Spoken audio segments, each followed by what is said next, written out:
trusted you as a ano po in 5 years? Sabi ko nga baka pwedeng Hall of Fame na. Kasi parang sana mabigyan din ng chance yung iba. Pero of course, I'm always grateful. Malaking bagay ito, especially Reader's Digest na simula't mula nung binigyan nila ako ng award. Sabi ko, Reader's Digest yan. Yan ang nagturo sa akin na unang-una kung paano pahalagahan ang pagbabasa. Kasi nung maliit pa akong bata, wala kaming pambili ng Reader's Digest. So hinihiram ko lang yung Reader's Digest ng mga kamag-anak namin na may subscription.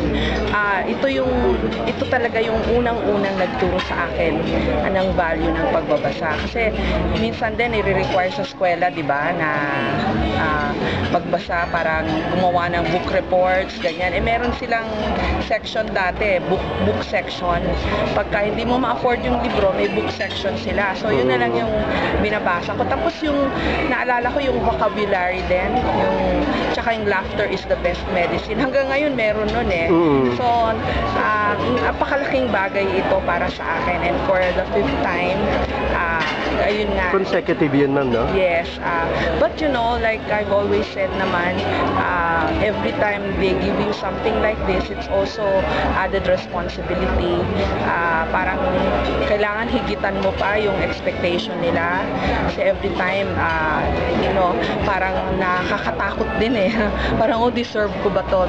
Laging may ganyan din akong responsibilities na. Parang, how has the serbisyong totoo, guided you throughout your career and your personal life? Yung serbisyong totoo, di ba, parang one of the tagline.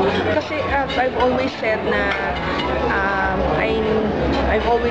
mga journalists katulad natin, hindi naman tayo yung pinaka-importante yung storya na kino-cover natin.